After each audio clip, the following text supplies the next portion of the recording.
खबर तफसील से। कुपवाड़ा जिले में लाइन ऑफ कंट्रोल के जुमगुंड मकाम पर फौज ने दरअंदाजी की एक बड़ी कोशिश को नाकाम बना दिया है। दरअंदाजी के दौरान एक पाकिस्तानी मिलिटेंट को मार गिराया गया।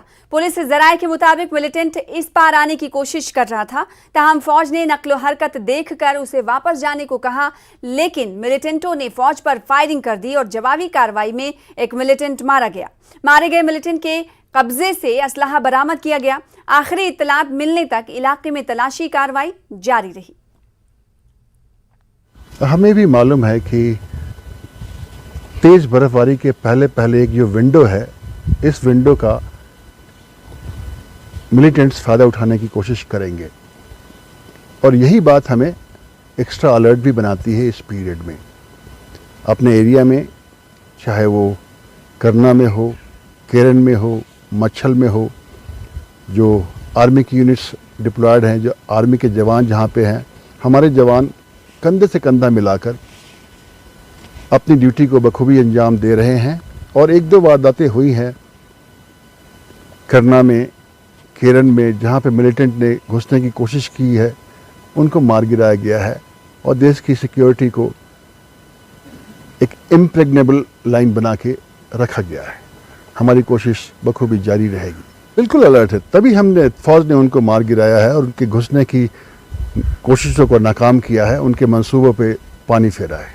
तो आने वाले वक्त में जो आपको लग रहा है कि इस बार आने की ताक में है मिलिटेंट?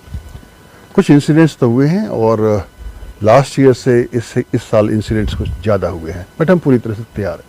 कुपवाड़ा जिले के करना सेक्टर में लाइन ऑफ कंट्रोल के नजदीक जुमगंड इलाके में फौज और मिलिटेंटों के दरमियान आज उस वक्त इनकाउंटर शुरू हुआ जब मिलिटेंटों का एक बड़ा ग्रुप इस पार दरअंदाजी करने की कोशिश कर रहा था।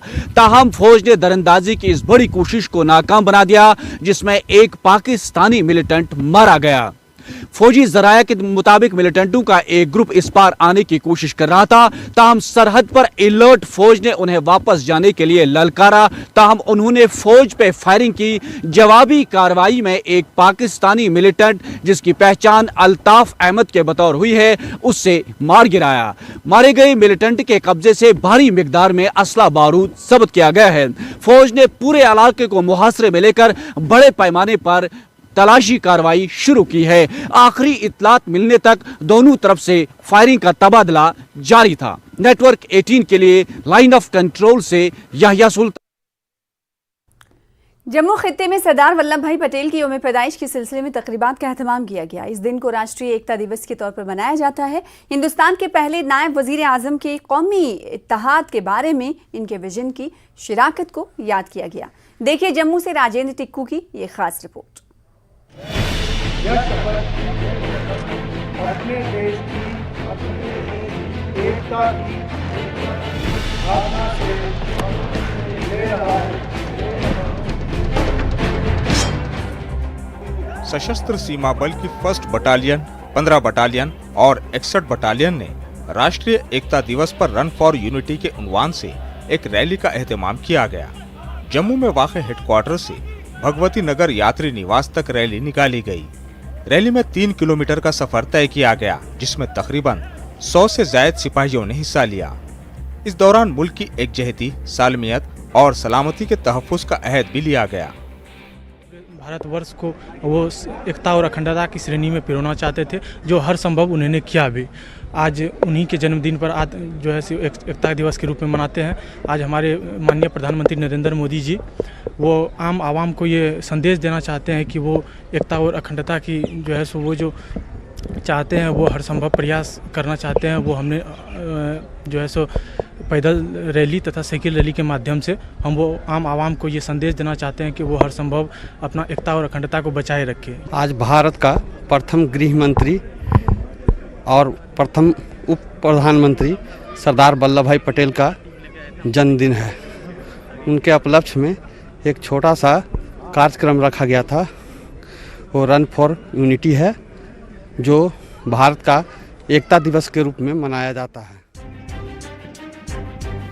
जम्मू कश्मीर पुलिस ने राष्ट्रीय एकता दिवस की तकरीबात के सिलसिले में गुलशन ग्राउंड में एक बड़ी तकरीब का इनेकाद किया। मुकेश सिंह एडीजीपी ने परेड का मुआयना किया और मुल्क के अमन, खुशहाली और सलामती के लिए सरदार पटेल के बताए हुए रास्ते पर चलने का अहद भी लिया गया। इस मौके पर यह भी अहद किया गया कि किसी को भी हिंदुस्तानी कौम की सलामती, इत्तेहाद और सालमियत को नुकसान पहुंचाने की इजाजत नहीं दी जाएगी। मैं यह शपथ अपने देश की एकता की भावना से ले रहा हूँ, जिसे सरदार पटेल की दूरदर्शिता एवं कार्यों द्वारा संभव बनाया जा सका। मैं अपने देश की आंतरिक सुरक्षा सुनिश्चित करने के लिए अपना योगदान करने का भी सत्यनिष्ठा से संकल्प करता हूँ। नेशनल सर्विस स्कीम के रजाकारों और फैकल्टी और वाइस चांसलर समेत तलबा ने सरदार वल्लभ भाई पटेल को उनके यौम पैदाइश पर फूल चढ़ाए। जम्मू यूनिवर्सिटी के अहाते में अहद लिया गया कि इत्तेहाद, सालमियत और सलामती कौम की वक्फ मिल्कियत होगी। जब हमको इंडिपेंडेंस मिला है तो मोर देन 550 प्रिंसली स्टेट्स थे, उनको एक साथ राष्ट्र के साथ के रूप में जोड़ देना, उनका विलय करा देना, इंटीग्रेट करा देना और नेशन के रूप में बिल्ड करना, ये क्रेडिट अगर किसी को जाती है तो सरदार पटेल को जाती है। और इसी कारण से इस दिन को हम राष्ट्रीय एकता दिवस के रूप में मनाते हैं। अपनी छोटी क्लासेस में भी एक कहानी, बड़ी अच्छी सी कहानी पढ़ते आए हैं कि यूनियन इज स्ट्रेंथ, और वो यही यूनियन स्ट्रेंथ हम आज अपने जीवन में भी आगे लेकर जा रहे हैं। और मुझे ऐसा लगता है कि हमें इस चीज़ को एक बहुत ही संगठित होकर रहना और उस कहानी से वो प्रेरणा लेते हुए कि संगठन में क्या ताकत है और यूनिटी का क्या महत्व है। तो मैं यही कहूँगी कि समस्त भारत को आपस में और पूरे विश्व में भी एक मिसाल बनना है। जम्मू कश्मीर में इस सालगिरह के मौके पर राष्ट्रीय एकता दिवस की तकरीबात का मुख्तलिफ जगहों पर एहतमाम किया गया। अवाम और सिक्योरिटी फोर्सेज ने तकरीबात में बढ़ चढ़कर हिस्सा लिया और पूरे मुल्क में मसावात, सालमियत और खुशहाली का पैगाम दिया। न्यूज़ 18 के लिए राजेंद्र टिक्कू की रिपोर्ट। सरदार पटेल की यौम पैदाइश पर वजीर दाखिला अमित शाह ने कहा कि अगर आज कश्मीर हिंदुस्तान का हिस्सा है तो वो सरदार पटेल की ही वजह से है। सरदार पटेल ने पूरे हिंदुस्तान को जोड़ा और 500 से ज्यादा रियासतों को हिंदुस्तान का हिस्सा बनाया। तक आप सरदार को नहीं जानोगे, सरदार को नहीं समझोगे। सरदार के कामों के लिए ढेर सारी चीजें कही जा सकती हैं, मगर कई चीजें ऐसी है जो अगर वो नहीं होती तो आज देश जिस जगह पे हम देख रहे हैं वो नहीं होता। भारत का जो नक्शा आपके सामने है, मैप जो आपके सामने है, अगर सरदार नहीं होते तो मैप ऐसा नहीं होता, नक्शा ऐसा नहीं होता, आधा अधूरा होता। लक्षद्वीप आज भारत के अंदर है, इसका एकमात्र कारण सरदार की दूरदर्शिता थी। जब पूरा देश आजादी के उत्सव में डूबा था, सरदार ने भारतीय नौसेना को लक्षद्वीप पर भेजकर वहां पर तिरंगा फहराकर अपना दावा मजबूत करने का काम किया था। अंडमान निकोबार अगर आज भारत में है तो उसका कारण सरदार पटेल है। जोधपुर, जूनागढ़ अगर भारत में है तो उसका कारण सरदार पटेल है। और हैदराबाद के पुलिस एक्शन को कौन भूल सकता है।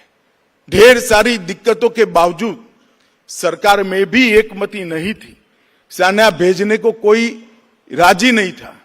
सरदार पटेल गृह मंत्री थे, उन्होंने पुलिस भेजकर पुलिस एक्शन करना पड़ा और हैदराबाद आज भारत का हिस्सा बना हुआ है केवल और केवल सरदार पटेल के कारण। और कश्मीर जो भारत माता का मुकुटमणि है वो भी अगर है आज भारत के पास तो सरदार पटेल ही इसके लिए जिम्मेदार है, क्योंकि सरदार ने ही निर्णय कर वहां सेना भेजने का काम किया था। जिसने पाकिस्तान के भेजे हुए कबीलाइयों को परास्त कर कर कश्मीर को भारत के साथ जोड़ कर रखा था। अखंड भारत की कल्पना सरदार न होते तो कभी न होती। भारत में कश्मीर के इंजमाम का पूरा क्रेडिट सरदार वल्लभ भाई पटेल को देने के अमित शाह के बयान पर कांग्रेस लीडर संदीप दीक्षित ने अपने तासुरात जाहिर किए हैं। उन्होंने कहा कि मरकजी वज़ीर दाखिला को तारीख थोड़ी भी पता नहीं है। दीक्षित ने कहा कि सरदार वल्लभ भाई पटेल कश्मीर को भारत में शामिल करने से मुत्तफिक नहीं थे। इन्होंने हैदराबाद के बदले कश्मीर पाकिस्तान को दे देने की तजवीज़ रखी थी, जिस पर पंडित नेहरू ने ही उन्हें समझाया था कि जियो पॉलिटिक्स के तहत भारत को कश्मीर की ज़रूरत है। तभी से पटेल ने अपना नजरिया बदल दिया था। संदीप दीक्षित ने तंज करते हुए कहा कि जद्दोजहद आज़ादी में शामिल रहे एक शख्स पर भी फख्र करने के लिए बीजेपी के पास जवाब नहीं है। सरदार पटेल के आरएसएस पर तबसरे को भी दीक्षित ने याद दिलाया। दया आती है मुख्य कि हमारे गृह मंत्री को आधा क्या 10% भी इतिहास नहीं पता होता है। सन 46-47 में, बल्कि 47 से शुरुआत से जब ये बात आ रही थी कि जो हमारे रजवाड़े हैं उनके विलय की बात आ रही है, तो शायद जो बात जो चिर परिचित है वो भी अमित शाह जी जानते हैं कि शुरू में सरदार वल्लभ भाई पटेल तो इस बात से बहुत ज्यादा एग्रीमेंट में भी नहीं थे कि जम्मू कश्मीर को हिंदुस्तान में आना चाहिए। उन्होंने कई जगहों पे कहा भी कि मैं पाकिस्तान से बातचीत में जब बात आई है तो हमने पाकिस्तान से कहा है कि कश्मीर के और हैदराबाद के मसले में, हैदराबाद आप हम पे छोड़ दीजिए, कश्मीर आप ले जाना चाहें तो उनकी, बल्कि ये कहा जाता है कि मई जून जुलाई के समय में पंडित नेहरू ने उनको समझाया कि नहीं, हम लोगों को जियो स्ट्रेटेजिक जो कहा जाता है उन कारणों से कश्मीर की बहुत आवश्यकता है। उसके बाद फिर पूरा का पूरा रवैया बदलाव ये हुआ कि नहीं, हम कोशिश करेंगे कि जम्मू कश्मीर इस देश में विलय हो। वहां देरी, जो स्टैंड स्टिल एग्रीमेंट किया वहां के महाराज ने, उस कारण से देरी हुई। खैर सितंबर अक्टूबर में जब पता चला कि घुसपैठिए घुसे हैं तो हमारे यहां से प्रतिनिधि भेजा गया। जब प्रतिनिधि दौड़ कर आया कि महाराज ने कहा है तो पूरे कैबिनेट ने निर्णय लिया। ये कोई केवल सरदार पटेल का निर्णय नहीं था। बता दे भाई कि उसमें अगर किसी और ने अपोज किया हो फौज को भेजना तो मैं मान सकता हूं। पूरा निर्णय हुआ कैबिनेट का, फौज भेजी गई और फिर फौज के जाने के कारण जो घुसपैठिए थे वो एक समय में रोक दिए गए। उसके बाद जो प्रक्रिया चली और उसके बाद फिर जो लाइन ऑफ कंट्रोल बनी तो अब आप चाहो तो किसी को कुछ भी कह सकते हो, तो इसमें क्या है। दिक्कत हमारे गृह मंत्री जी में यह है कि इनके पास आजादी के आंदोलन से जुड़े हुए या उसके आसपास का एक भी व्यक्ति नहीं है जिस पर ये गर्व और गौरव कर सके। इसीलिए क्योंकि ये झूठ मूठ का पटेल और नेहरू जी के बीच की खाई दिखाने की कोशिश करते हैं। ये चाहते कि कम से कम इसी चक्कर में हमें कुछ वाहवाही मिल जाए। पता भी नहीं है क्या उपलब्धियां नेहरू जी के समय हुई थी। मतलब देखो, वही मैं कह रहा हूं ना कि जो आदमी पे दया आती है जिसको किसी चीज की जानकारी ना हो, तो मैं इनके साथ तो उलझता ही नहीं हूं। जिस आदमी को ना सोच हो ना समझ हो, एक चीज जरूर है कि अगर सरदार पटेल बने होते प्रधानमंत्री तो कम से कम आरएसएस नहीं होती। जिस तरह के बयान सरदार साहब ने राष्ट्रीय स्वयंसेवक संघ के बारे में कहे थे और उसके सरसंघ चालक को उन्होंने बुलाकर फटकारा था और कहा था कि तुम्हारी जो ये कार्रवाइयां हैं ये राजनीतिक के रूप हटके तुमको करना है तो बिल्कुल संस्कृति के काम में करो। तो एक चीज का तो जवाब हमको दे दें अमित शाह जी कि जिस सरदार पटेल के सामने आरएसएस ने कस्में खाई थी और पत्र लिखा था कि हम केवल एक सांस्कृतिक संगठन बन के रह जाएंगे, वो राजनीति में क्यों हस्तक्षेप देता है। जिस संगठन और जिसके संगठन के अनुयायियों ने सरदार पटेल को दिया हुआ अपना वचन ही नहीं निभाया, वो सरदार पटेल की क्या बात करेंगे। के बाद एक बार फिर से आपका इस्तकबाल करते हैं। हुकूमत बुजुर्गों, बेवाओं और मजबूरों के लिए स्कीमें शुरू करती है ताकि उनकी मदद की जा सके, मगर मुताल्लिका हुकाम की मुबैना लापरवाही या बदइंतजामी का खामियाजा बुजुर्गों और बेवाओं को झेलना पड़ता है। ऐसा एक मामला जवाहर नगर श्रीनगर के तिब्बी मरकज का, जहां बुजुर्गों को एक फॉर्म पर मुहर लगवाने के लिए घंटों इंतजार करना पड़ा। क्या है पूरा मामला, देखिए श्रीनगर के हमारे नुमाइंदे शब्बीर अहमद की ये रिपोर्ट।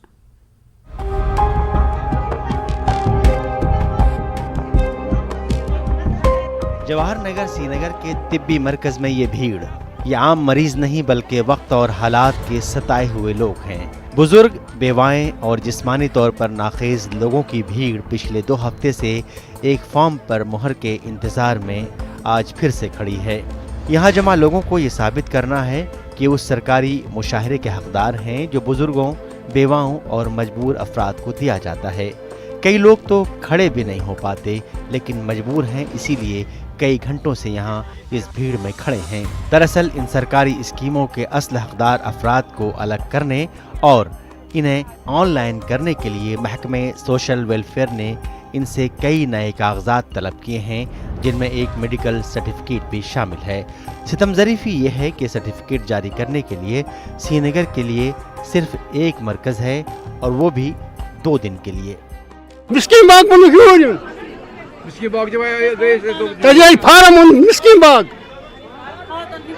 क्या उसू केस क्या उसू तय सो गरीब पान करान अच्छा सो करो काम दे जुकना उछान को हालत में आनंद छस गो बोजान तय क्या उसू ये क्या उसू तय फार्म किमु मोन फार्म अच्छा मे छु खानदार मोदमुत मे सोवर कोर अच्छा मे छु ने छु कोन छु काम नेरा सुबह शाम नेवा मे छु बकोटा मे छु दवा खावा दवा बाबस खावा ये छु मे कार्ड ये क्या अच्छा आथना वो छना आज सपागा दिवन येमदारी करो पे खुदा नाम चक्कर तिमा बांज विज निशात पेठन त एस बारो येतस काकदन यमन छु इन हफ्ते किस हफ्तस यमन छु ड्यूटी यहयन यमन छु काह ति तोल आस पर छु कोन कदम तोलानन जेनन वाला का आशा मे ओस न जरूरत ही रात सास या खानदार सुन पेंशन आसम कि बह खमा सुई खमान वो क्या कर यात्रा मजबूर खाने खातिर। पिछले हफ्ते भी इन बुजुर्गों और नादार लोगों की कसम पुरसी की हालत हमने आपके सामने रखी थी। आपको दिखाते हैं कि इनको कहां बुलाया गया है।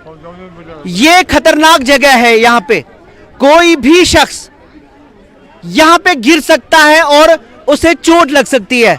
आप देख सकते हैं कि किस मुश्किल सूरत हाल में इन लोगों को कैसे बुलाया गया है। सवाल ये नहीं कि आपको स्क्रीन आउट करना है, आपको उन लोगों को अलग करना है जो गलत तरीके से इस स्कीम का फायदा उठाते हैं। मंशा सही है, लेकिन करना कैसे है। अगर ये तरीका किसी स्कीम को सही करने का है तो ये बिल्कुल गलत है। आपको इंतजामात करने हैं।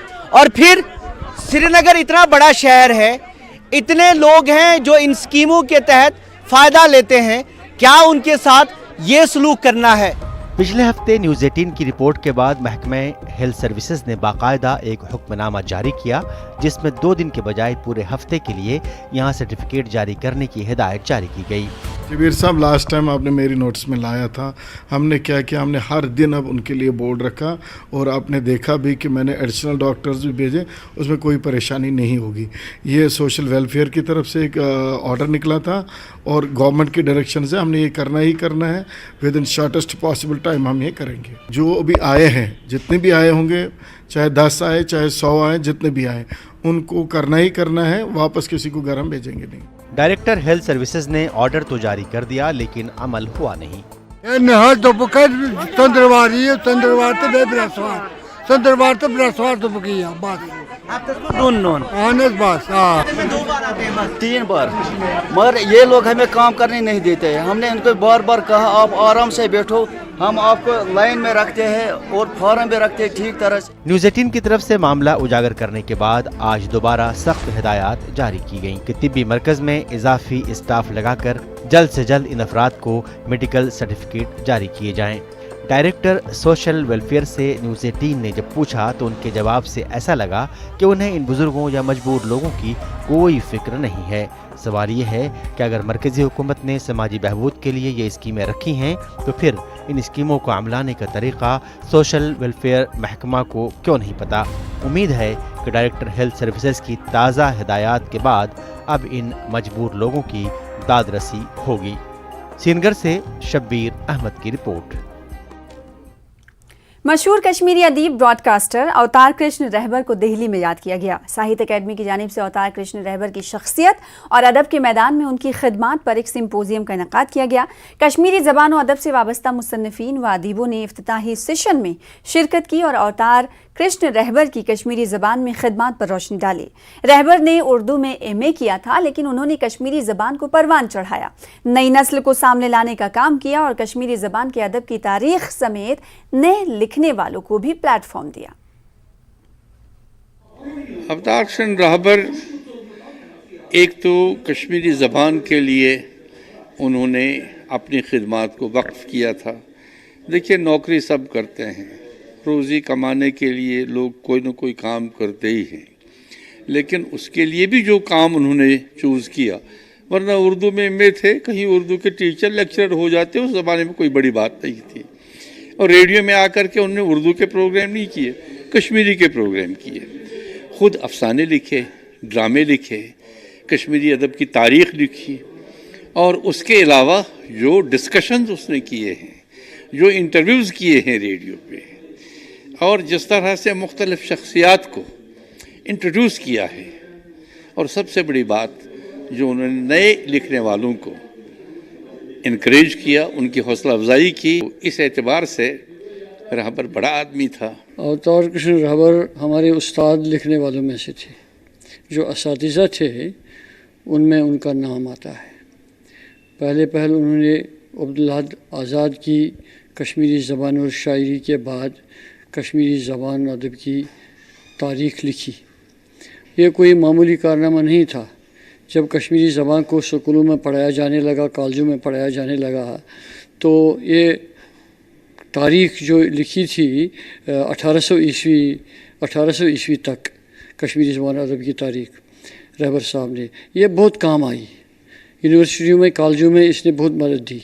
लेकिन एक अहम बात जो मैं आपके तवस्सुत से कहना चाहूँगा वो ये है कि अवतार कृष्ण रहबर को अपने सुनने वालों पे बड़ा एतमाद था, और वो ये समझते थे कि मैं हर वो बात जो कश्मीर की तारीख़, कश्मीर की अदब, कश्मीर की तहज़ीब के हवाले से कर रहा हूँ, ये कान के ज़रिए से लोगों के दिल और दिमाग पे अपना एक असर कर लेती है। और उन्होंने एज ए ब्रॉडकास्टर सिर्फ अदीबों की नशोमा नहीं की, उन्हें आम कश्मीरी के अंदर अदब और तहज़ीब और ज़ुबान के हवाले से एक बेदारी पैदा की। मुल्क भर में साबिक वज़ीर आज़म अनजहानी श्रीमती इंदिरा गांधी की 38वीं बरसी मनाई जा रही है। वहीं आज ही के दिन अनजहानी सरदार वल्लभ भाई पटेल का यौम पैदाइश भी है। जम्मू कश्मीर कांग्रेस ने इसी मुनासिबत से यूटी भर में तकरीबात का एक सिलसिला मुनक्किद किया। कांग्रेस के जम्मू कश्मीर यूनिट के सदर वक़ार रसूल वानी और पार्टी के कई लीडरों और कारकुनों ने जम्मू में मुनक्किदा एक तकरीब में अनजहानी इंदिरा गांधी और अनजहानी सरदार वल्लभ भाई पटेल को शानदार खराज अक़ीदत पेश किया। वानी ने इस मौके पर कौमी खुद मुख्तारी और इलाकाई सालमियत के तहफ़्फ़ुज़ के लिए अनजहानी इंदिरा गांधी और सरदार पटेल दोनों की कुर्बानियों को याद किया। लोगों और कारकुनों की खासी तादाद ने तकरीबात में शिरकत की।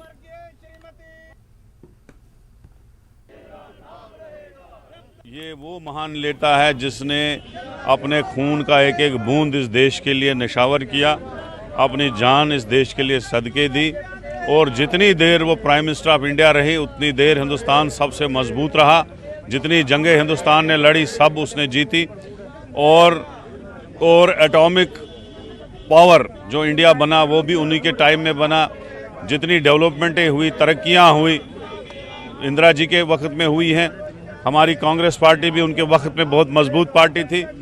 और तीसरा ये कि हर तबके को, चाहे वो हिंदू, मुसलमान, सिख, ईसाई, बुद्ध, जैन, क्रिश्चियंस, सबको एक नज़र से देखा, सबको एक साथ चलाया, और यही कांग्रेस की खूबी है। आज तक ये देश जो है मजबूत है, बचा हुआ है।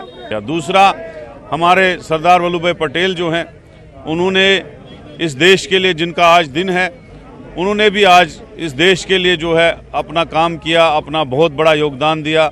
इस मुल्क को जोड़ने में, हर जगह जो है, हर स्टेट को जोड़ने में उसका एक योगदान रहा, एक बहुत बड़ा हिंदुस्तान बनाने में उसका योगदान रहा। उसको भी आज हम याद करते हैं इस दिन पे। कांग्रेस ने इंदिरा गांधी को उनकी बरसी पर खराज अक़ीदत पेश किया और सरदार वल्लभ भाई पटेल को उनकी यौम पैदाइश पर याद किया गया। इंदिरा गांधी की यौम शहादत पर मुनक्किदा इस प्रोग्राम की सदारत JKPCC सदर वक़ार रसूल वानी ने की। पार्टी के सीनियर लीडर DDC सदूर और सरकर्दा कारकुनान भी यहाँ मौजूद रहे और दोनों अजीम लीडरों को गुलहा अक़ीदत पेश किया गया। इस मौके पर वक़ार रसूल वानी ने कहा कि कौम इंदिरा गांधी की मकरूज रहेगी। इंदिरा गांधी को उनकी बहादुरी और कायदाना खसूसियात के पेश नज़र आयरन लेडी के नाम से जाना जाता है। इस मौके पर खिताब करते हुए कांग्रेस के सीनियर लीडर और AICC स्टीयरिंग कमेटी के रुकन तारिक हमीद कर्रा ने कहा कि साबिक वज़ीर आज़म ने मुल्क की सालमियत से कभी भी समझौता नहीं किया और कौम की हिफाजत के लिए साबित कदम रही। कहूँगा कि आज के दिन पे एक तो हमें दुख भी है कि उन्होंने इतनी गोलियां अपने सीने पे ली इस मुल्क के लिए और अपनी जान का नजराना जो है वो पेश किया। दूसरा मैं ये कहूँगा कि इंदिरा गांधी एक आयरनी लेडी थी, एक ग्रेट लेडी थी, जिसने इस मुल्क को बहुत कुछ दिया, जिसमें गरीबी हटाओ देश बचाओ का नारा था उसका, और उसमें वो काफ़ी हद तक सफल हुई। अगर विडो पेंशन शुरू हुआ तो उसके टाइम में शुरू हुआ, अगर बीपीएल कैटेगरी जिनको सहायता दी गई राशन में, दूसरी चीज़ों में, या इंदिरा आवास योजना शुरू हुई तो उनके वक्त में शुरू हुई। ये बहुत ही रेयर होता है कि दो ग्रेट पर्सनालिटीज़ का एक ही दिन हो, तो उस लिहाज से आज का दिन बहुत ही इम्पॉर्टेंट है। और एक साइड से अगर हम देखें कि मिसेस गांधी के कंट्रीब्यूशन को अगर आज की सिचुएशन के साथ कंपेयर करें तो एक साइड से मौजूदा सरकार ने 2014 के बाद जो इस वक्त जो भी माहौल बना हुआ है उसके तहत जो स्टेट्स थी उनको तोड़ा जा रहा है। इसके बरक्स मिसेस गांधी ने स्टेट्स क्रिएट की थी, फर्दर स्टेट्स, नई स्टेट्स क्रिएट की थी।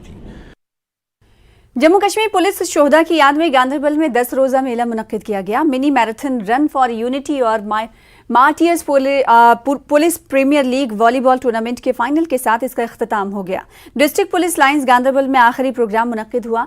एसएसपी गांधरबल निखिल बोरकर ने एडिशनल एसपी गांधरबल के हमरा झंडी दिखाकर mini marathon run for unity को रवाना किया। डीपीएल गांधरबल से इसका आगाज हुआ और इस दौड़ में शामिल लोगों ने तकरीबन 3 किलोमीटर का फासला तय किया। जिला गांधरबल के 100 से ज्यादा तलबा ने जोशो खरोश के साथ इस में हिस्सा लिया। आखिर में फातह और रनर अप टीमों को नकद इनामात और ट्रॉफियां दी गईं। नौजवान नस्ल में कौम के लिए इत्तेहाद और मुल्क की सालमियत के जज्बे को परवान चढ़ाने के लिए ये नज़्म कराया गया था। मिनी मैराथन था, उसमें हमने क्रिकेट लीग भी शुरुआत की है, उसमें वॉलीबॉल टूर्नामेंट भी था और ऐसे कंपटीशन, ऐसे डिफरेंट हमने कुछ एक्टिविटीज़ हमने की थी जिसमें कि हम अपने शहीदों को याद करें और उनको एक अभिवादन के तौर पे हमने ये एक्टिविटीज़ हमने शुरुआत की थी। तो आज का ये आखिरी दिन था। इसमें ये लास्ट का जो मैच था वो वॉलीबॉल का मैच था और वॉलीबॉल के मैच में ये सफापुरा की टीम इसने जीत पाई है।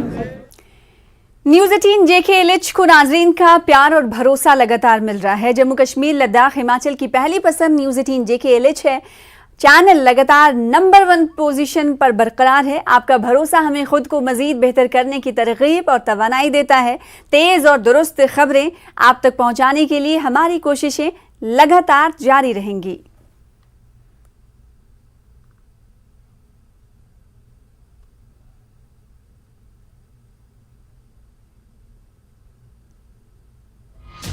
जम्मू कश्मीर, लद्दाख और हिमाचल में न्यूज़ 18 का बजा डंका। प्रदेश की जनता ने दिखाया न्यूज़ 18 जम्मू कश्मीर लद्दाख हिमाचल पर भरोसा। न्यूज़ 18 जम्मू कश्मीर लद्दाख हिमाचल बना प्रदेश का नंबर 1 चैनल। आपके प्यार और भरोसे के लिए शुक्रिया। प्रदेश का नंबर 1 न्यूज चैनल। जम्मू में पीएचई डिपार्टमेंट ने पानी सप्लाई की पुरानी और बोसीदा पाइपों को बदलने के काम शुरू कर दिए हैं। पाइप लीक होने की वजह से शहरियों को बड़ी परेशानियों का सामना करना पड़ रहा है। उम्मीद की जा सकती है कि इंतजामिया के ताज़ा ऐलान के बाद लोगों को राहत मिलेगी।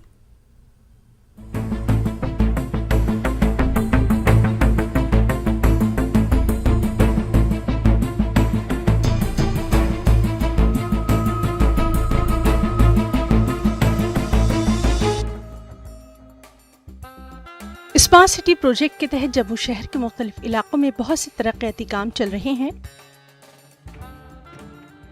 जल शक्ति डिपार्टमेंट भी पुराने और बोसीदा हो चुकी पानी की पाइपलाइंस की तब्दीली के मंसूबे पर काम कर रहा है। कई जगहों पर पाइपें लीक होने का मसला रहने की वजह से साफ पीने के पानी की सप्लाई हमेशा मुतासिर रहती है।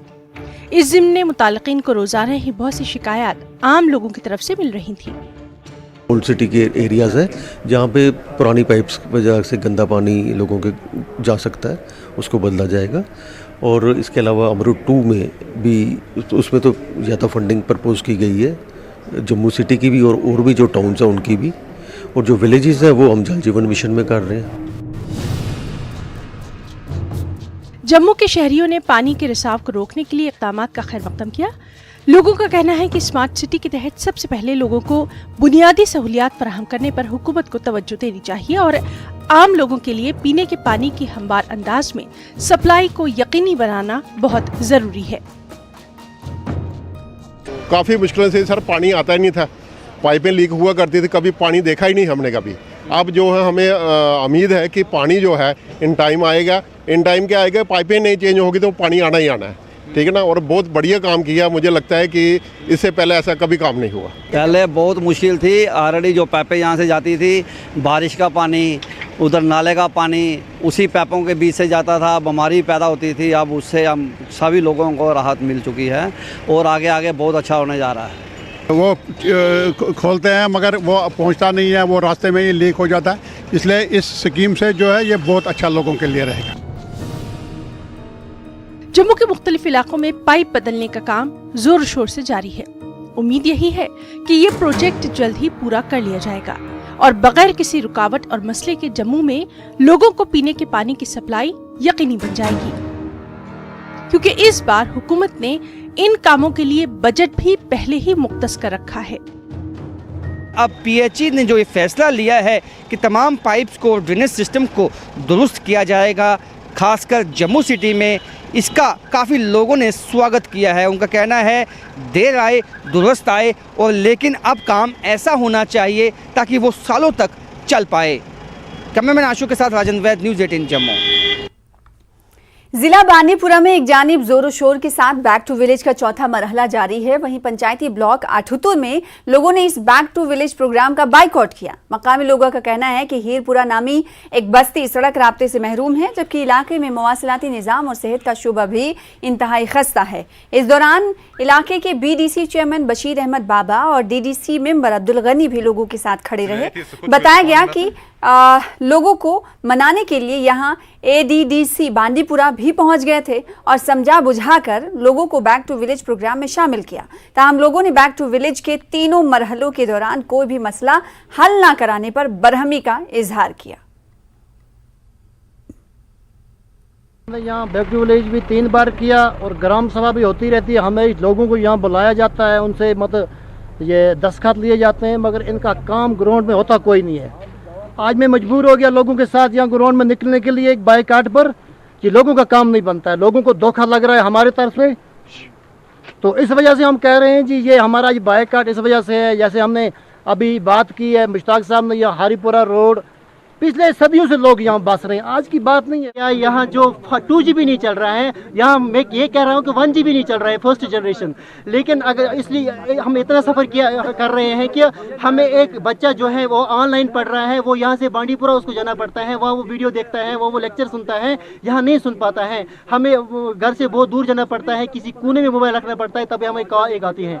हेल्थ सेंटर जो है हम बिनको टू वेवन एक बहुत बड़े बहुत सारे एरियाज आते हैं, विलेज आते हैं, हम एक एम्बुलेंस होनी चाहिए। हरपोरा का रोड था, ऑलरेडी हमने इसमें 3 बार टेंडर भी निकाली है, इसमें पैसे 3 बार छोड़े हैं। इनका ब्रिज एक यहाँ सामने बना था वो तोड़ दिया इन्होंने। मैंने पहले बोला कि इन्होंने ये पाइप जो इसका ये बढ़ाया ना, इन्होंने ये 2.5 था, आज 10 मेगावाट है, इन्होंने बढ़ाया इसको, इन्होंने इसको हायर अप किया, लेकिन इनका ब्रिज तोड़ दिया। आज तक इनको ब्रिज बनाने नहीं देता। एक गांव ऊपर रहता है, करीबन 100 चूल्हे है वो ऊपर, 100 चूल्हे के आसपास ही है, उनको बेचारों को रोड दे।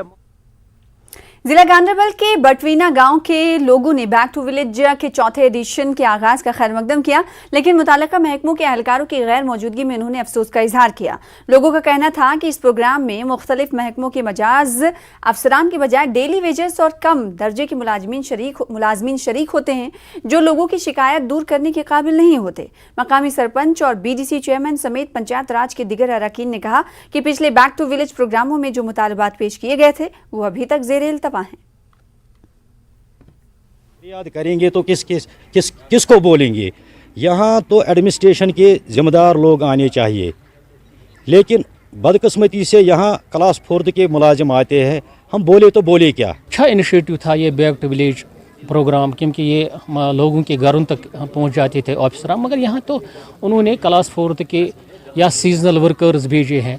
अगर यहाँ आवाम कोई बात रखना चाहता है, वो सीजनल वर्कर क्या जवाब दे सकता है, एक मतलब आवाम को क्या जवाब, अगर पीडीडी का कोई या इरिगेशन का कोई सीजनल जिम्मेदार आदमी होना चाहिए, एग्जीक्यूटिव इंजीनियर या जेई होना चाहिए। यहाँ की जो कनालें हैं वो ख़त्म हो चुकी हैं, वो गार्बेज से ख़त्म हो चुकी है, उसमें पानी नहीं, वो मतलब साल से तबाह हो चुकी है। हमने डी साहब से भी वो उनकी नोटिस में पहुँचा, यहाँ के इरिगेशन वालों से पहुँचाया। ये जो पानी पीने का पानी का हमारा भी जो BDC मेंबर साहब या सरपंच साहब करते हैं, उसकी बड़ी शिद्दत से महसूस हो रहा है। यहाँ ये सिस्टम जो है रियल सेंस में नहीं हो रहा है। बैक टू विलेज 4 मुहिम के सिलसिले में जिला कुलगाम के मुख्तलिफ इलाकों में आज अवामी मसाइल की सुनवाई हुई। आरी गुतनू में administrative secretary housing and urban development department में राजुद्दीन भट्ट शरीक रहे, जबकि आखरन में chief engineer power department Javed Yusuf Dar मौजूद रहे, जिन्होंने बैक टू विलेज के हवाले से पंचायती राज नुमाइंदों के मसाइल सुने, जबकि मौके पर कई मसाइल का निपटारा भी अमल में लाया गया। बाकी डिपार्टमेंट्स के रिलेटेड हमारे पास सारे लाइन डिपार्टमेंट से लोग आए हुए थे, उनके और लोगों के दरमियान जो यहाँ पे रेजिडेंट्स हैं आमने सामने उनके साथ बात की गई। तो जितने भी उनके इश्यूज़ हैं अल्हम्दुलिल्लाह उनको भी सेटिस्फाई किया गया। यहाँ पे हमें मौका मिला आने के लिए, तो लोगों के बीच में आके इनको जानने का भी मौका मिल गया। तो जो इससे पहले इसमें 3 फेजेस हुए हैं, उनमें फर्स्ट फेज़ और सेकंड फेज़ के जो मैक्सिमम जो शॉर्ट लिस्टेड वर्क्स थे उनको कंक्लूड ऑलमोस्ट किया गया है। थर्ड फेज़ में काम कहीं पे चल रहा है, कहीं पे पैसा एवेटेड है। मैं अभी 2 साल पहले आया था, उस टाइम हालांकि जो आवाम का जो रिस्पांस उतना अच्छा नहीं था, लेकिन इस बार हम कल से यहाँ पे मौजूद हैं, जो आवाम हैं उनके साथ इंटरेक्शंस हो रही हैं। काफ़ी अच्छा रिस्पांस इस बार रहा है, काफ़ी लोग सामने आए हैं, उन्होंने जो अपने मुतालबात हैं। अगलर पंजूरा शोपिया में रात के वक्त एक बाग से 350 से ज्यादा सेब के डब्बे चोरी हो गए। खानदान के सरबराह अब्दुल हमीद के मुताबिक रात 10 बजे के करीब चोरों ने इस वारदात को अंजाम दिया। इस तरह की वारदात से मेवा काश्तकारों में तशवीश है।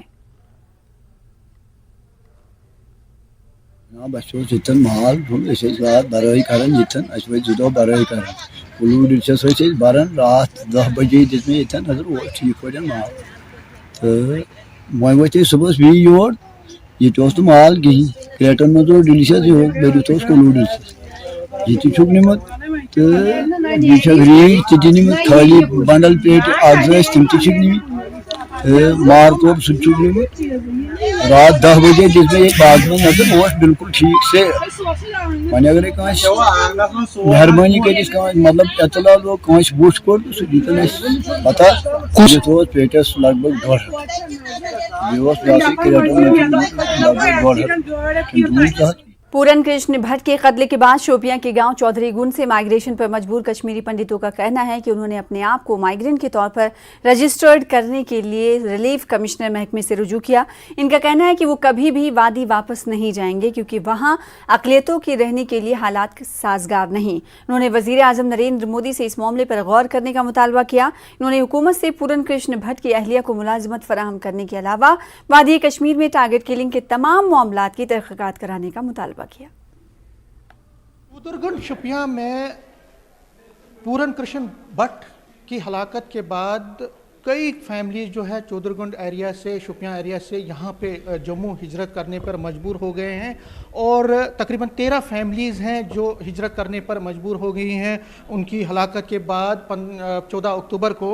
और उसके बाद ये अब जम्मू में यहाँ पे आ गए हैं। इनमें से कुछ फैमिलीज़ के हेड्स जो हैं उनके जो सीनियर जो उनके लोग हैं वो यहाँ पे रिलीफ कमिश्नर दफ्तर जो है जम्मू में रिलीफ कमिश्नर माइग्रेंट्स का दफ्तर जो है वहाँ यहाँ पे आए हैं और यहाँ पे इनका आने का मकसद ये है कि ये लोग ये अब चाहते हैं कि यहाँ पे इनकी जो रजिस्ट्रेशन हो। अब ये डॉक्यूमेंट्स इसका प्रूफ है, आप देख सकते हैं डॉक्यूमेंट्स में लिखा है कि जो एप्लीकेशन है to the commissioner migrants relief and rehabilitation department of revenue Jammu, इसमें लिखा है फिर application for registration as migrants. इसमें इन्होंने लिखा है कि जो residents of village Chaudharigund area Shopian है वहाँ से हमने माइग्रेशन की है following the association of Puran Krishan Bhat. इसमें यह भी लिखा है कि we have shared agencies with our brothers for last 32 years, but the killing of Puran Krishan Bhatt, ये बड़ा important, but the killing of Puran Krishan Bhatt compelled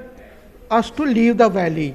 इनका ये कहना है कि इनको कंपेल हो गए, ये मजबूर हो गए क्योंकि हालात ऐसे वहाँ नहीं थे जिससे उनको माइग्रेशन पे मजबूर होना पड़ा। आज पूरा गांव खाली हो गया, हमारा पूरा महला खाली हो गया है। बड़ा अफसोस है हमें। डीसी शोपियां ने जो बयान दिया है ये छुट्टियां मनाने गए, अभी को उसको पता ही नहीं है छुट्टियां कब होती है, ये भी पता नहीं है। सर जैसे कि हमारे वहाँ से चौधरीगढ़ से निकले हुए लोग ये माइग्रेशन चाहते हैं यहाँ पे एज ए माइग्रेंट सर, तो अभी तक लास्ट 32 ईयर्स से वहाँ पे रह रहे हैं, ये सब अभी तक माइग्रेट नहीं हुए। तो अब जैसा आपने देखा कि हमारे पूरन जी, जिनको बबलू भैया के नाम से भी जानते हैं, उनकी जो डे लाइट में किलिंग हुई, उसके कारण अब वहाँ पे जो माहौल है वो हमें सेफ फील नहीं कर रहे हैं सर। मैंने भी सुना कि डीसी साहब ने कहा है कि ये लोग गए हैं ऐसे छुट्टियां मनाने के लिए, ये दिवाली के लिए नहीं, हम लोग आए हैं अपनी जान बचाने के लिए, जान बचाने के लिए आए हैं हम यहाँ पर। हमें उधर भरोसा नहीं, जैसे पूरन कृष्ण को मार दिया, अगर उधर और कोई बंदा होता, 2 होते 3 होते, उनको भी मारना था उस टाइम। क्योंकि अब ये जम्मू आए हैं सब कुछ छोड़ के, इसमें से कोई यंग लड़के भी हैं जो प्राइवेट जॉब वहाँ करते थे, अब उनके पास कोई सोर्स ऑफ इनकम नहीं है, तो अब ये यहाँ पे रजिस्ट्रेशन अपनी चाहते हैं एज अ माइग्रेंट, ताकि जो सुविधाएँ हैं एज अ माइग्रेंट उनको यहाँ पे मिले। कैमरामैन आशू के साथ में Sameer Bhatt, news 18 Jammu. Jammu Kashmir tourism development corporation के मैनेजिंग डायरेक्टर एम शेरपा ने कहा कि रियासत में कॉरपोरेशन की जानिब से कायम करदा इंफ्रास्ट्रक्चर को मजीद मजबूत बनाया जा रहा है ताकि सयाहों को बेहतर रिहायशी सहूलियात फराहम किया जाए। उन्होंने कहा कि पत्नी टॉप, पहलगाम, गुलमर्ग और दूसरी जगहों पर बेहतर सहूलियात फराहम की जा रही हैं। डीडीसी के आज के दिन में जम्मू कश्मीर में 31 होटल हैं और करीब 37 रेस्टोरेंट्स हैं जो पूरे यूनियन टेरिटरी में स्प्रेड हैं। तो करेंटली हमारा सबसे इम्पॉर्टेंट फोकस जेकेडीडीसी में ये है कि जो अपना एग्जिस्टिंग इंफ्रास्ट्रक्चर है उसको कैसे हम रिनोवेट करें, क्योंकि एक्चुअली आए दिन में हमारा इंफ्रास्ट्रक्चर काफ़ी वाइड स्प्रेड है, ऑल ओवर द स्टेट है, पर कई जगह में द इंफ्रास्ट्रक्चर क्वालिटी थोड़ी ख़राब हो गई है बिकॉज ऑफ रिपेयर मेंटेनेंस। तो अभी बेसिकली मैनेजमेंट की और सरकार की यही फोकस है जो एग्जिस्टिंग स्ट्रक्चर्स हैं उसे कैसे रिनोवेट किया जाए कि उसको बेसिकली आवाम उसको यूज़ कर पाए, क्योंकि जैसे आपको पता है कि जो हमारे इंफ्रास्ट्रक्चर है काफ़ी मतलब जैसे आपको गुरेज में हो या कहीं भी आपको मिल पाएगा। तो अभी बेसिकली सरकार की यही फोकस है इन इंफ्रास्ट्रक्चर को कैसे रिपेयर किया जाए सो दैट कि जो स्पेशली आवाम है, लोकल टूरिस्ट हैं और जो बाहर के टूरिस्ट हैं उनको एक किफ़ायती दाम में रहने के लिए और खाने के लिए और बेसिकली हमारी पूरी वादी का सैर करने का एक मौका मिले। देखिए जो हमारे काफ़ी सारे ऐसे मैंने बताया एसेट्स ज़्यादा हैं, इसमें एक्चुअली इशू ये आ रहा था कि एक्चुअली आपको पता होगा इससे पहले 2 साल जो पेंडेमिक रहा वो बेसिकली कॉर्पोरेशन के लिए एज पर्टिकुलर और पूरा टूरिज्म इंडस्ट्री के लिए काफ़ी मतलब वो रखा क्या कहते हैं नेगेटिव रहा। तो उन 2 सालों में काफ़ी कॉर्पोरेशन लॉस में गई थी बिकॉज उसमें कोई बिजनेस नहीं रहा। तो अब धीरे धीरे जैसे पेंडेमिक जा रहा है और जैसे आपको पता है कि रिकॉर्ड टूरिस्ट आ रहे हैं, हमारी यही अभी कोशिश रहेगी कि जो भी हमारे फंड्स हैं हम उसको यूज़ करें टू रेनोवेट सो दैट हमारे जितने भी जैसे आपने कहा एसेट्स को अच्छे कंडीशन में लाया जाए। तो उसी के तहत मुहिम वाइज हम ये कर रहे हैं कि एक एक करके सारी प्रॉपर्टीज़ को हम लोग ले रहे हैं सो दैट कि हर साल हम 4-5 प्रॉपर्टीज़ को स्टैंडर्ड में लाए सो दैट वो एकदम एक नेशनल लेवल फैसिलिटी बन जाए। बैक टू विलेज 4 प्रोग्राम की कड़ी के तहत आज पुलवामा की जिला तरक्याती कमिश्नर बसीरुल हक चौधरी ने boys higher secondary school Charsoo Awantipora में अपनी नौयत के पहले रोजगार मेले का इनेकाद कराया। आम लोगों के अलावा नौजवान एक अच्छी खासी तादाद में इस प्रोग्राम में शरीक रहे। इस मौके पर सरकार की तरफ से अमल में लाई जा रही मुख्तलिफ स्कीमों के बारे में नौजवानों को जानकारी फराहम की गई। प्रोग्राम के दौरान कई नौजवानों को मुख्तलिफ बिजनेस यूनिट्स शुरू करने के लिए सैंक्शन लेटर्स भी दिए गए। देखा टोटल 50 के करीब बेनिफिशियरी रजिस्टर हुए हैं, जिसमें 7 के केसेस मैंने अभी सैंक्शन कर दिए हैं और बाकी केसेस भी जो हैं वो 2-4 दिन के अंदर जो है उसको फॉर्मेलिटीज़ पूरी करके कंप्लीट करेगा। अगर उनकी फॉर्मेलिटीज़ आज भी यहाँ पे सिर्फ आधार कार्ड भी अगर उनका होता तो भी मैं केस सैंक्शन करता, लेकिन आधार कार्ड भी उन्होंने नहीं लाया था, तो 2-4 दिनों के अंदर वो भी सैंक्शन हो जाएगा। बेरोज़गार इस तरीके से ना सोचें कि हमें अपना रोज़गार ही लेना है, बल्कि जो सरकार की स्कीमें हैं जैसे PMEGP है, उसके अंदर 3 बड़ी स्कीमें हैं, जैसे DIC को लेके हो गया, KVIC को लेके हो गया, KVIB को लेके हो गया, उसके बाद एनिमल हस्बेंड्री की जो स्कीम्स हैं, उसके बाद जो हमारी सेरिकल्चर की जो हैं, फिशरीज़ की जो हैं, उनको लेके सिर्फ आप अपने लिए ही एम्प्लॉयमेंट जनरेट ना करें बल्कि आप एज ए एम्प्लॉयर बने। सरदार वल्लभ भाई पटेल के जन्म दिवस पर CRPF 45 बटालियन ने सुंबल सोनाबारी में रन फॉर यूनिटी का इनेकाद कराया, जिसमें फौजी जवानों के साथ साथ मकामी लोग और स्कूली तलबा की एक खासी तादाद ने हिस्सा लिया। इस मैराथन का मकसद पटेल को उनके जन्मदिन पर खराज पेश करना था और मुल्क के मफाद में किए गए उनके कामों और पैगाम को उजागर करना था। उनके इत्तेहाद, इत्तफाक और भाईचारे के पैगाम को आम किया गया। तो आज आपने किस चीज़ में पार्टिसिपेट किया? यूनिटी इन रेस हमने मिलजुल कर यहाँ पे मतलब जैसे हमने जॉगिंग मतलब यहाँ पे रन किया तो हमें बहुत अच्छा लगा। हमने मतलब ज़ात पात में फ़र्क नहीं की, हमने बहुत अच्छी तरीके से ये रन ज्वाइन किया और बहुत अच्छी तरीके से हमने यहाँ पे जो है यूनिटी इन रेस की। जैसा कि आप जानते हैं कि इत्तेहाद ज़िंदगी है और इंतशार मौत है। एक भारत शेष भारत, सबका विकास, सबका प्रयास, सबका विश्वास। अब हिल स्टेडियम मेढर में भारतीय फौज की जानिब से पहली बार स्कूली बच्चों के लिए एथलीट मीट का एहतमाम किया गया, जिसमें मेढर सब डिवीजन के मुख्तलिफ स्कूलों के बच्चों ने शिरकत की। एथलेटिक्स मीट 2022 में रेस, डिस्कस थ्रो और हैमर थ्रो, लॉन्ग जंप वगैरह के मुकाबलों का इनेकाद किया गया। एथलेटिक्स मीट में ये लड़कियों ने भी बढ़ चढ़ कर हिस्सा लिया और फौज से अपील की कि आइंदा भी ऐसी एथलेटिक्स मीट का इनेकाद किया जाता रहे। किया है और यहाँ पे आर्मी की तरफ से बहुत ही अच्छा प्रोग्राम किया हुआ है, जैसे कि रेस वगैरह और लॉन्ग जंप वगैरह और सभी मतलब बहुत ही अच्छा जगह यहाँ पे किया हुआ। हमने पार्टिसिपेट किया यहाँ पे, हमें बहुत ज़्यादा खुशी हुई कि हमें ऐसे आगे जाने के मौके मिल रहे हैं। ये पहली बार ही हुआ है यहाँ पे, तो हमें बहुत अच्छा लगा कि गर्ल्स के लिए गवर्नमेंट ने ऐसा कुछ रूल निकाला और हम चाहते हैं आगे भी ऐसा कुछ करें। और आज यहाँ पे चल रहे गेम्स आप देख भी सकते हैं, तो हमें बहुत अच्छा लगा। इंडियन आर्मी की तरफ से इस मेंढर जोन में एथलेटिक मीट किया जा रहा है। इसमें 5 स्कूल पार्टिसिपेट कर रहे हैं, जिनमें girls higher secondary school Tral में जिस्मानी तौर से नौखेज बच्चों के लिए एक मुफ्त असेसमेंट मेडिकल कैंप का इनेकाद किया गया। चीफ एजुकेशन अफसर पुलवामा की जानिब से ये नज़्म कराया गया और जिसमें 160 के करीब बच्चों की जांच की गई। असेसमेंट के बाद इन बच्चों में मुख्तलिफ आलात फराहम किए जाएंगे ताकि ये बच्चे स्कूल आसानी से आ जा सकें। चीफ एजुकेशन ऑफिसर नज़ीर अहमद रेशी ने कैंप का मुआयना किया और कहा कि मरकज़ी हुकूमत की खास स्कीम के तहत ऐसे कैंप मुनक्किद किए जा रहे हैं। बच्चे हैं उनके लिए भी गवर्नमेंट ने एक स्कीम चलाई है, inclusive education for differently abled children. ये ऐसी स्कीम है जो बिल्कुल 100% funded by government of India है और जितने भी हमारे बच्चे डिफरेंटली एबल्ड हैं उनको जिस तरह की डिसेबिलिटी है उस डिसेबिलिटी के लिए जो भी उनको एड्स एंड अप्लायंसेस चाहिए तो उनको वो गवर्नमेंट फराहम करती है। उसके लिए ज़रूरी है कि पहले इन बच्चों की फिज़िकल जो वेरिफिकेशन हो जाए, चेकिंग हो जाए और डॉक्टर साहब। फिलहाल इसी के साथ इस बुलेटिन में इतना ही। जम्मू कश्मीर और लद्दाख की तमाम खबरों को देखने के लिए बने रहिए हमारे साथ। दीजिए इजाज़त। आदाब।